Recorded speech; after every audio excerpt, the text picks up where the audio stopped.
بسم اللہ الرحمن الرحیم۔ دوستو، ایک دن جب میں گھر آ رہی تھی تو مجھے راستے میں ایک چھوٹا سا بچہ ملا، تقریباً وہ سال کا ہوگا، زور زور سے رو رہا تھا۔ میں نے اس کے پاس گئی اور اس کو اٹھا لیا۔ اس کے بہت تیز بخار تھا۔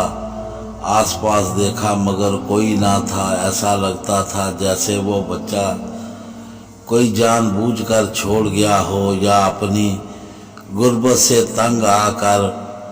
میں نے فیصلہ کیا کہ میں اسے اپنے گھر ساتھ لے جاتی ہوں اور صبح اس کو پولیس کے پاس لے جاؤں گی۔ میں نے بچے کو اپنے ساتھ اپنے گھر لے آئی۔ گھر جا کر میں نے اسے سب سے پہلے دودھ دیا اور پھر دوا دے کر سلا دیا۔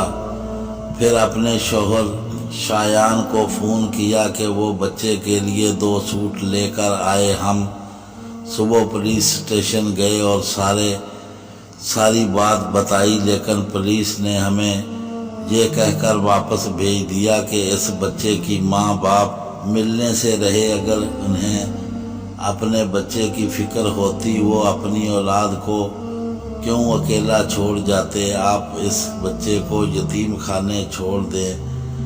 ہم واپس گھر چلے آئے۔ میرا دل یہ اجازت نہیں دیتا تھا کہ میں اس بچے کو یتیم خانے چھوڑ آؤں۔ میں نے فیصلہ کیا کہ جب تک اس کے ماں باپ نہیں ملتے وہ میرے پاس رہے گا۔ اس بچے کا نام میں نے زریان رکھا اور زریان کو اپنے ساتھ ہاسٹل لے جاتی اور واپس پر روز اسی جگہ جاتی جہاں مجھے زریان ملا تھا۔ ایک دن مجھے اس کے ماں باپ کا پتہ چل گیا۔ جب میں وہاں پہنچی تو دیکھا کہ ماں کا انتقال ہو گیا۔ لوگوں نے بتایا کہ اس کی ماں کو کوئی بیماری تھی جس کی وجہ سے اس کی موت ہو گئی اور اس کا باپ بھی 6 ماہ پہلے انتقال ہو گیا تھا۔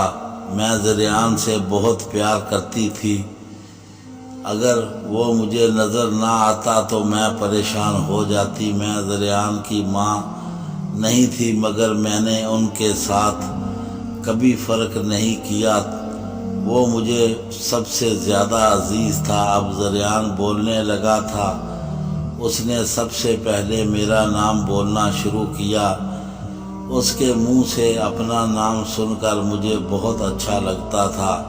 مجھے بھی ایک دن اللہ پاک نے ایک بیٹی دی جس کا نام میں نے زروشن رکھا۔ زریان اور سارا دن اس کے ساتھ کھیلتا رہتا تھا۔ زریان 4 سال کا ہو گیا تھا۔